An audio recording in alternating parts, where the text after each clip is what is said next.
I have loved The Daily Show for a long time, and I have loved Roy Wood Jr.'s work for a long time, and I wish that he had the full weight of The Daily Show resources behind him, because I would have loved to have seen what he would have made running that entire empire. But he's got something now that, while probably not in the same realm of resources, have I got news for you, is an ambitious, funny show that navigates through CNN and Max politics in a way that I believe funny people would really appreciate, the same way they appreciate John Oliver and the same way they appreciate The Daily Show. So I don't know what the feedback has been so far, Roy, and I want to talk to you about the things that are going on right now in sports and elsewhere.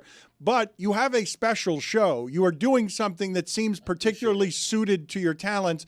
And what is the floor of this show with reps, the ceiling can be amazing. And I hope you're already feeling that, because the show is really fun to watch, and you're a smart navigator of some difficult political times. I appreciate it, man. It's just a fake news quiz show about the week in current events. So we get to be fun with it a little bit more than what we were doing with The Daily Show, where, you know, you kind of got to get into the humanity of it. And thankfully, CNN on a Saturday night, there's no room for humanity. These are jokes and information. Let's keep it moving.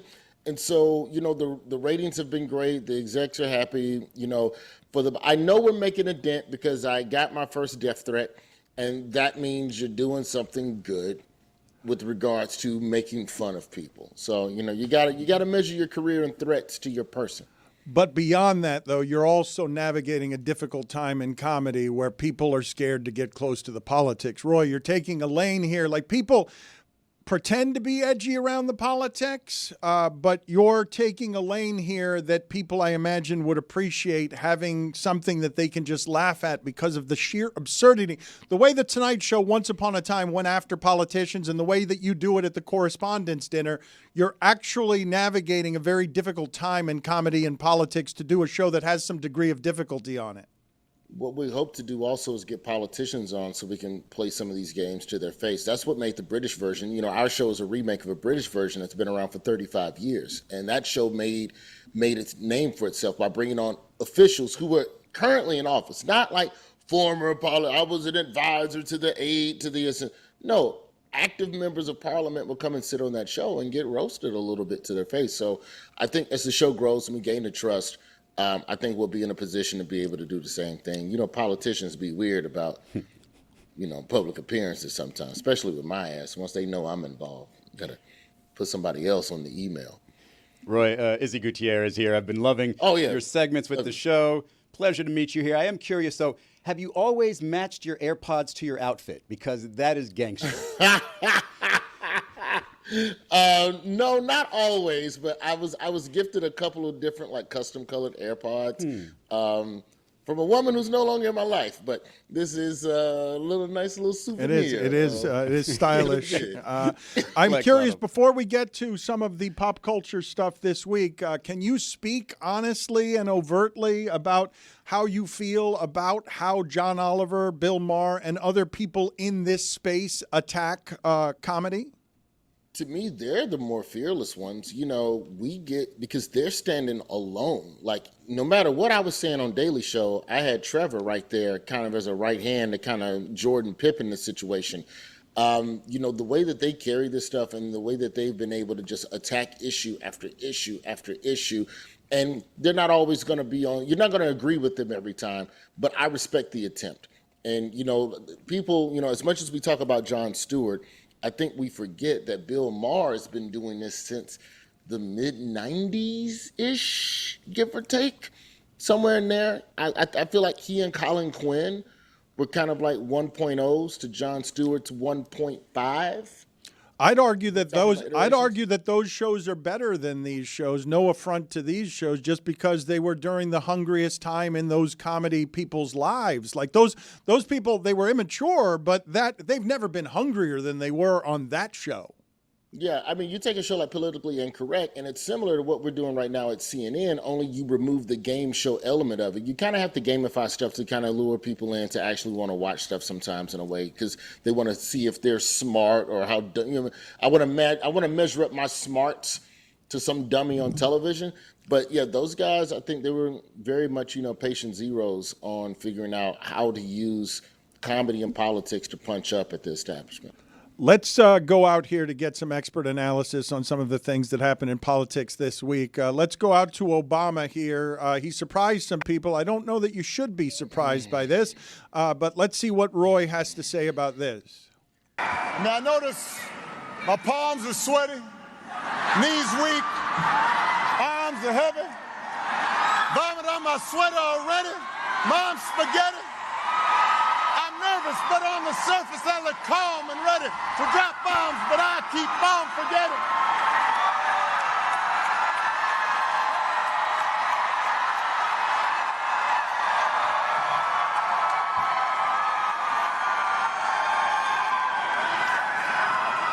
Dun, dun, dun, dun, dun, dun, dun, dun, dun, dun. I thought Eminem was going to be performing. I was going to jump out. Love me some Eminem. Now notice my palms are sweaty, knees weak, arms are heavy. Roy, your thoughts on what just happened there? I appreciate you. Look, this is what y'all got to understand. We are in pander phase of the election, okay? This is what you have to do to activate some voters. You can't talk policy no more. I got to trick Michigan voters into thinking that I know every single Eminem song. And if they really wanted to test Obama's love, they should have asked him to spit Eminem's verse from Renegade off the Jay-Z album. That would have been more impressive just because of the lung play on that one. Do I believe that President Obama is legitimately a fan of Eminem? I think he appreciates Eminem, but if we go back through the crates, you got journalists there. They can dig in this while we're talking. I don't think in any of Obama's playlists, how like every year they made us think that what the president listens to is relevant. I don't think Eminem made many of those lists, if any. I'm looking at one right now from 2012, and it's got Wilco and REO Speedwagon, Aretha, Al Green, Darius Rucker, Ricky Martin, Springsteen, no Eminem. Where's the authenticity? Yeah, it's a good point. So you had 8 years to put Eminem, and I'm not saying he didn't, but this is a man who's an open Jay-Z fan. He sang Al Green Gutierrez. Do you remember? He sang Love and Happiness. REO Speedwagon, huh? That was on the play. 2012. I'm reading the New Yorker list right now. I'm fine with it. Whatever it takes to get people out to vote, that's what you got to do now. If you got to get Beyonce, there's rumors that Beyonce's going to pull up to the Houston rally this week. If you got to go to McDonald's, if you have to build a McDonald's and then pretend to work in that McDonald's and then have pretend customers in that McDonald's because you think that will get you more votes, you got to do it. If Trump was going to fake doing a job, he should have faked being a DJ. That's what I would have done. It's a little easier. If I wanted to reach middle-class voters or people that are dealing with real-life issues, if I'm Trump, I would pretend to be a DJ, I would build a fake liquor store, or I would pretend to work at a check cashing spot. Like, there's something, or the DMV. There's something where you meet voters on a more regular thing. Why is McDonald's the job? There's a lot of other jobs you could do. You could be cable man. Say you're going to come by my house between 10 a.m. and 9 p.m. and then show up at 11 p.m. A check cashing store. That's a regular job. I mean, I think that if you're talking about reaching voters where they are, and if this is a battle between undecided voters, a lot of undecided voters, in my opinion, a lot of people are just busy. Like, we want to call all undecided voters dumb, and I think there is an element of that, but a lot of folks ain't got time to consume news and politics and every nuanced fact the way we do. They just don't have the time. So I think you have to respect the fact that some people, it just comes down to, did Obama fumble the Eminem verse? Yes or no? Let's play here a clip of Elon Musk hopping around. Tim Walz might call this, quote, like a dipshit. Let's just see what the signature, what is your appraisal here of of Elon Musk. I want to play some John Amaechi sound about Elon Musk towel? as well. Now it looks like a terrible towel. What are your thoughts here, Roy? Elon Musk is the Make-A-Wish kid who could just afford to make all his own wishes his damn self. And he just out there living the dream. He want a rocket. I got a rocket. I got a car that can drive itself. I can be friends with Dave Chappelle if I want to be friends with Dave Chappelle. It's so funny. If I want to be next to the president, if I want 10 kids, I want a big house. If I want to buy a social media company and make it worse and then make it a ruthless emotional free-for-all where strangers can come and fight each other, I could do that too. Like, I think what Elon Musk is doing, and then also there's the petition stuff with the money sign the petition to pledge your allegiance to the First and Second Amendment, but also vote for Trump. Like, I think that what Elon is doing is just really showing us what a lot of rich people do behind the scenes. And he's just not as slick about it. He's just not as sly about it, because I don't think he completely understands how American politics work in terms of just being on the low with how you make your money influence the fate of a country. But I hope that he looks back on this and is embarrassed at just not having a T-shirt that's long enough. Some T-shirt company should reach out to Elon Musk. I don't know. You know, one of those shirts, Gutierrez, where they try to make husky dudes like me not feel fat. Yeah, I hate those shirts. I mean, I wouldn't even wear one. I don't want to show off my little belly. No. I hate those. Yeah, he's just rich and bored, man. So he's just, I'm going to go hang out with the president and pretend to care about Pittsburgh for a couple of weeks. I want to play the Amaechi sound for Roy Wood here on Elon Musk. It's more serious than what he was saying, but I'd like your appraisal on this. On another front, can I just say that I hate Elon Musk? There are very few people in this world that I devote the energy to hate, and I devote energy to hate. He's a cuckoo, and I don't understand why people don't recognize this. He's a cuckoo. He doesn't found anything or invent anything. I'm not suggesting he's not clever, but he doesn't found anything. He's just a cuckoo. He arrives in a nest and pushes out the founders and then opens his gob wide and forces the government to feed him subsidies, and then flits off to another nest and pushes out another couple of founders and gorges on the public purse. Ugh. Do an AI image of that, why don't you? He's just so condescending, so disgusting, so good, disgusted, so English. I like when intelligent people get mad because they use an accent and an inflection that just suggests you're not really smart and have never been intelligent, but you have fooled the remedially unintelligent as well. Can I get your opinion on some video here that we're going to play for you? Using legal tender and buying strawberries with cash. Mad British people. It has been a theme of ours during the week because, yes, angry British people are funnier this way. And before I get your semi-sure bet of the week and before I get your thoughts on LeBron and Bronny, let's just get Roy Wood to make a ruling on this, paying cash for something in a cashless store. I'm going to buy some strawberries, and I'm offering exactly the right amount of money here. So you people take that money, and I will take my strawberries outside. You can't take that. I paid by legal tender. No, don't break the door. Do not break the door. No, don't touch. I paid by legal tender, and I am going out with my strawberries. I paid by legal tender in this dystopian place. You should be able to spend wherever you want. This is an absolute joke. You want one, mate? Make a ruling, Roy. Cash plays. Cash rules everything around us. This cashless society nonsense, it is discriminatory. I know we ain't got time to get in the weeds on that, but it's straight up discriminatory. Everybody ain't got a bank account tied to a Cash App or tied to a QR code. Take the money and kiss my ass. I'm walking out. That's right. And if you got to take me to jail, take me to jail. That's right. Thank you. We are unified on this, sir. Let's hold up our fists Except together. for at a professional sports stadium, because it slows down the line. I need you to get your ass, get that chip, put it in there, and get the hell out the way. I'm That's trying to slow. Thank you. What do you got for us on LeBron and Bronny?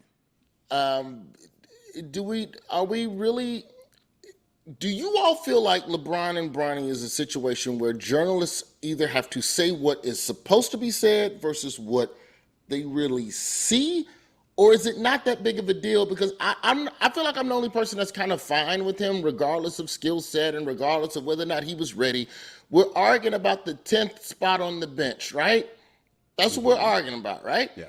Like, how is that different than when some team keeps an old guy for a little longer because, well, he earned it and we just want to keep him on the team? If he's not producing, shouldn't he be gone for the younger person that's more anxious and more productive than that person? Like, this is why I hate that the conversation around nepotism is only around athletics and politics. If this was a blue-collar job, if LeBron James was your plumber and he walked in with that boy and they was both there to get the turd out your toilet, you wouldn't be asking whether or not Bronny is qualified. If anything, it gives you more comfort when you hear something called such and sons. You go, oh, I like it. That's all that family ever does. Look at all the turds out. Turds. If you change the name, if you change them to the Los Angeles LeBron and Sons, there would be no more complaints about Bronny. Help me move. Yeah, it was something similar that happened with the Cubs and Kyle Hendricks, with Hendricks' productivity, but, you wanted to make sure that he became a 10-year guy. So they let him stay in, and also it's kind of a rebuilding year. It was low expectations for the Cubs, but let's stop acting like you can't just have one little trick to help sell tickets. Because you're telling me people ain't going to come see the father-son show? But what if the turd is still in the toilet when they leave? That is a very good point that I have not thought about. We are trying to sell tickets. Put it on the poll, please. Juju at LeBatardShow. Are you comforted when doing business when the truck rolls up and an and Sons is on the side of the truck? Nepotism is great when you need to take a dump and you can't. Then it's all, oh yeah, I love and Sons. We've been around for 60 years in this neighborhood. The dry cleaner with the grandchild, 8 years old, already back there, steaming business casual attire. You don't have no problem with nepotism then, do you? Your semi-sure bet of the week every other week or so. This is a bit inexact. We are rolling this into the same nepotism. So, Dan LeBatard, the Griffeys played together, Father Griffey and Junior Griffey in 1990. That year, the World Series underdogs, there they are, the underdog red Cincinnati Reds, shout out to Jose Rio, swept the A's. Also in the finals, Jordan, underdog, overtook Magic, ending the Lakers dynasty. And in that presidency, underdog Bill Clinton beat George W. Bush. So now, what do we have in 2024? If we let sports tell the history, Dan LeBatard, we have father-son, Brian and Bronny playing. My guaranteed semi-sure bet of the week, guaranteed to come home, possibly, maybe. Underdog Yankees sweep the Dodgers. Same as the Reds. Wow. Underdog Yankees sweep the Dodgers. I know y'all don't like to hear that. I know Shohei's our friend, and we love Shohei, America's favorite immigrant. He's my friend, too. Sorry, Shohei. Better luck next year. Also, give me Anthony Davis. Give me Ant and the Knicks sweeping Steph and the Warriors. Underdog. Wait a minute. And lastly, so who is that though? Carl Anthony Towns, I think. Okay. Carl Anthony Towns. Yeah, Big Cat, not Ant. Ant is. I'm not calling him Big Cat. Let's not even get into that. That's disrespect to some of the women that I've met at strip clubs. I will call him Carl Anthony Towns. Okay. Carl Anthony Towns is the underdog, sweep the Knicks, and give me Trump underdog over Kamala Harris if sports is telling the story. That is the only reason I'm saying what I just said. So to recap, you're guaranteed, semi-sure bet, Yanks sweep Dodgers, Knicks sweep Warriors, Trump over Kamala. Never wanted because Bron and Bronny are playing this week. Trump over Kamala, a bold prediction. The quiz show is called... It's not a prediction, it's history. Respect the history. This is for sure possibly going to hit. Betting favorite right now. The quiz show is called Have I Got News For You? Saturday nights at 9 Eastern on CNN, then streaming Sunday on Max. Thank you, Roy. Appreciate it, sir, as always. As always. Israel, a pleasure. Jen CFB is next. Hey everybody, cool contest alert. Head over to DraftKings.com/pools for your opportunity to make predictions on the DraftKings Weekend Observations presented by Miller Lite contest. Basically on the October 29th edition of Weekend Observations, you get to make predictions will happen? How many times will he be interrupted? How many beeps will there be? And if you win the contest, you can win a trip for 2 to Miami. You get to hang out with us here, watch a taping of the show, get to see all the sights and smells, and then get to watch a Thursday night football game at a Flanagan's, a local, wonderful establishment with cast members of the show. I want to make people understand what this contest is, because it is legitimately something that I've been wanting to do since the first time I talked to DraftKings. How do we figure out how to give people valuable things who care about the show so much that can sort of wager on the show? And we've finally gotten to be able to do it. And that prize, I will tell you, as I've told you before, when we were at ESPN, that kind of prize, a lesser prize than that, actually, which was just sort of go to a Heat game with me and my dad, but not have dinner at Flanagan's with like our show while being involved in our show. It's legitimately a $35,000 prize 5-10 years ago, before the internet. So you're saying this is $1 million value, I'm just saying that being able to spend that time with our show is something in the past that people have paid tens of thousands of dollars to do. And at inflated prices, if we were still doing it exactly that way, I could argue it's worth a great deal more than that right now. That prize, if you're right, while betting on Stugotz's weekend. Well, predicting. Okay. Can I clarify one thing? You said October 29th weekend observations. Just so we're clear, that's a Tuesday. Yes. So it's a Tuesday of weekend obs. Got it. The Tuesday edition of Weekend Obs. Hopefully Stugotz is here for it. Hopefully. We don't know if he will be, but it's a big prize. Mike, just cleaning up one thing from earlier in the show. Because you yelled at us with a great deal of resentment, I had to buy into a different company in order to talk about FSU week. Hashtag FSU WEAK. You feel like you have, in the last, I'm going to say 5 games, totally changed the power structure in Florida State college football. FSU was 13-0 not that long ago. Now you're mocking them and expect to win. It wasn't popular. If you go back to last year's shows when we were talking about FSU, their CFP chances, it wasn't very popular for me to say they built their whole thing on a house of cards. They did very well in the portal. Mike Norvell didn't want to play Jordan Travis, and he kind of lucked into having Jordan Travis turn into a player that, if the media had time to establish a narrative properly, considering the reasons they were held out of the CFP, should have won the Heisman over Jaden Daniels. Because the whole argument of keeping them out was that guy went out. And he totally changed that program. But they didn't have anything behind him. And it wasn't popular. Everybody was saying Norvell was a good hire, Cristobal was a terrible hire, ha, ha, ha, ha. And here we are, all the Florida schools, including the ones that were trying to get in the game, are all really struggling. Some of them, in fact, Florida's probably in the best shape of all the others right now. So I think college football is one of those sports where in the moment you want to overreact, but in today's day and age, knowing how different it is and knowing how certain coaches go about things, you got to reserve judgment on some guys. And it's not popular to say wait till year 3. But Mario Cristobal's proven to be one of those guys. In order to promote all of the things that we have going on, Izzy, I want to tell people, first of all, Mike, repeat to them again how it is that they can get some of your exclusive betting information, because you have turned into somebody who is aggressively consuming information so that you can make smart bets and then hiding them behind your own personal paywall. Well, it's just a bonus for the people that are kind enough to pay less than a cup of coffee, $2.99 a month on Twitter/X. Just super follow for that. We've been having a pretty good fall. Really good fall. To promote your other endeavor, you have bought into a company where you are more of a Kane's insider than you are here. And can I just say this is my favorite postgame of all time? I want to. Well, I'm just getting started promoting some of the things we have going on around here.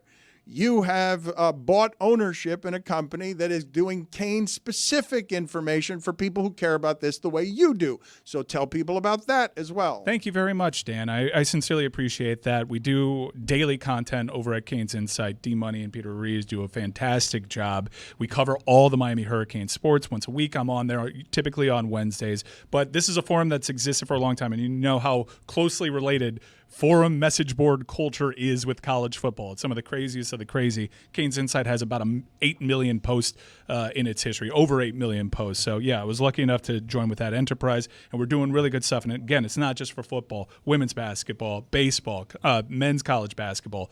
It's very Hurricanes intensive, and I'm really enjoing it, and thank you for the opportunity. Jess, why are you making faces? Enough with the Canes. We need to talk about this Texas fan, Dan, that we've been wanting to talk about this kid all week. He went viral at the Texas game for just having the most magnificent head of hair. And now he's doing interviews. He's been in the Daily Mail. He did this interview with the Daily Mail on TikTok. I looked like him in college, I would say. I had hair like that. No, he did have hair like that. I did. He did have hair like that. One of my original, I think my original column photo. You guys could probably find my original newspaper. I drew devil horns on that photo of Dan when I was like 7 years old. I had hair like Before that. Very internet. poofy. Very poofy. Dan, this kid's hair is just absolutely It looks outrageous, photoshopped. and he's having fun with this. So he went on this, did this interview with the Daily Mail where he talked about what he wants to do now that he's become an internet meme, and that he found out he was a meme because all of his friends from high school were texting his high school Spanish group chat, and they were like, "You're a meme," and he was like, "What?" Anyways, listen to what his big dreams are with his meme stardom. Literally, as soon as the game ends, I turn around to my friends, and they're all on their phones, just in shock, and I'm like, what's up? And they go, you're a meme, Walter. I know Matthew McConaughey was cutting players' hair. Maybe he can cut mine on the field. I don't know. Raise some money for cancer awareness. My grandmother just recently got diagnosed with breast cancer and then beat it. If I can get onto the Talk to a podcast, I think that would be a life goal I could check off my bucket list.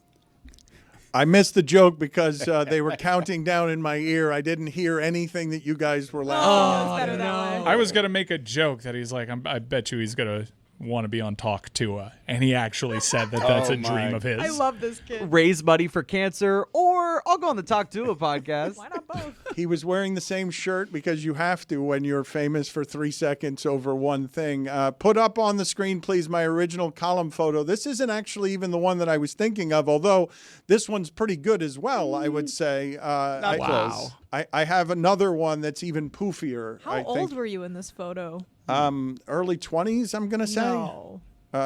You think I look 30? You look younger now than you do in that photo. So you have me being how old? No es pa tanto, Jess. No es pa tanto. No es pa tanto. We have a couple of other things. That's an old 20. I'm sorry. To promote here. One of Young them. Dan taking strays. I don't understand what's happening. Old Dan getting complimented. How about that? Okay, yeah, It was the 90s. The other. Wait, was it? Hard living. Pre-internet. Again, this is the one that I was thinking of. Yeah. Although I guess I got my hair cut a little bit shorter there. So Yeah, What are you look doing in very this young. photo? in that You look like you're picture. hiking a football. Why are you so hell-bent on out-poofing this guy? that's what I looked like when I was in high school He's and got college. the Blanche Devereaux. Is it one of your lifelong dreams to go on Talk to? Ooh, you should do that, though. I should do Seriously, in terms of audience acquisition. Ooh, you should have her on South Beach Sessions. We could What use the happened rub. to your dimple? Thank you for mentioning South Beach Sessions. It's one of the things that I want to promote here in a very promotional post game. Another one is that Pitch Clock, which Jeremy has done a very cool job with. I'm looking forward to hearing what he has to say about this World Series because he's the only one here like me who actually cares about baseball. The rest of you are embarrassing. Wait till you hear the basketball show we cooked up. Shot clock. Coming your way soon, Dano. You and Jeremy have an offshoot brand of just various clocks. Tick, tick. Well, now we do. South Beach Sessions, the reason that I was in California for a week on top of other business is because we are fortifying the South Beach Sessions property, and I really enjoyed everything that we did in California. We have so much material that I interviewed Pat Riley for 2 hours this week, and we're not going to be able to play it until after the season. What? We've just got a lot of different stuff that we've gotten done over the last. I'm going to get criticized whenever the Pat Riley thing does run because I'm not going to ask him any of the hard questions about why they're 9-31.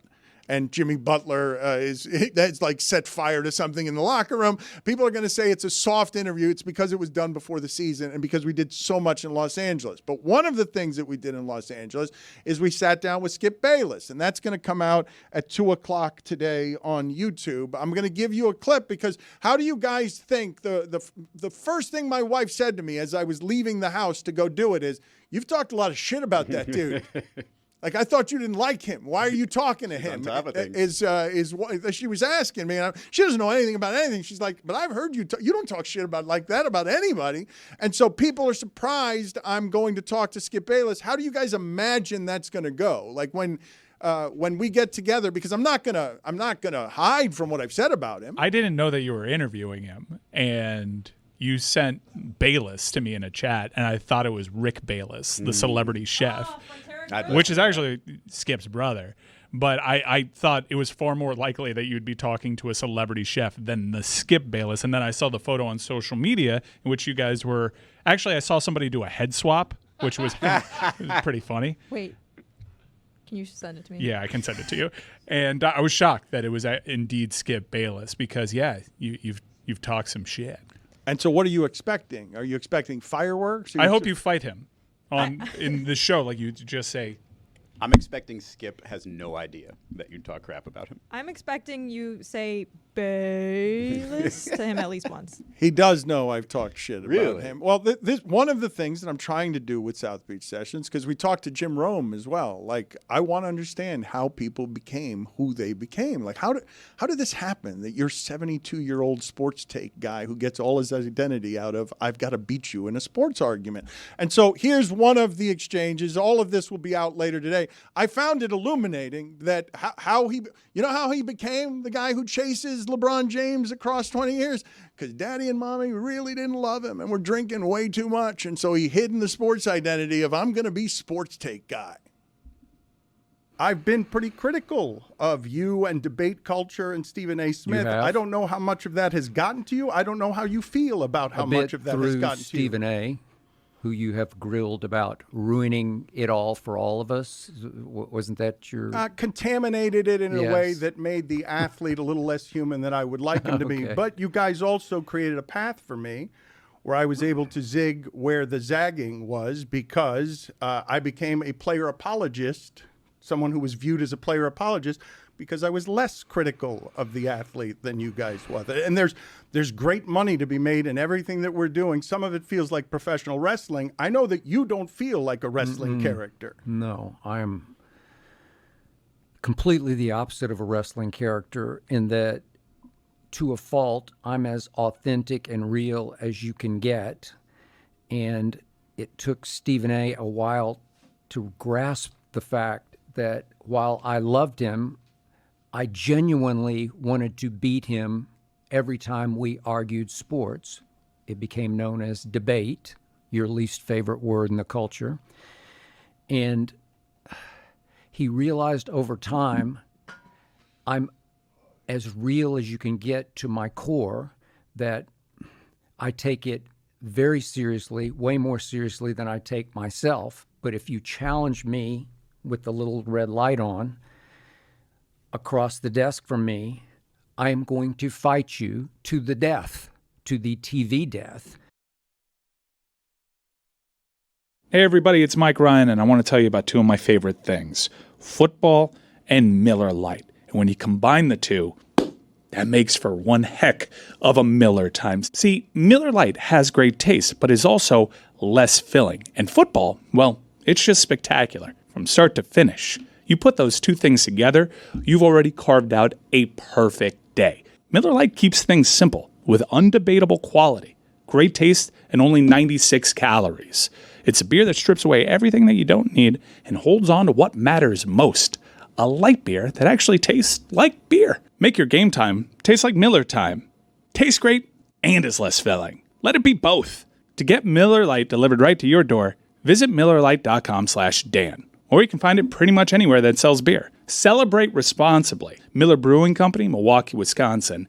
96 calories per 12 ounces. Fewer calories and carbs than premium regular beer.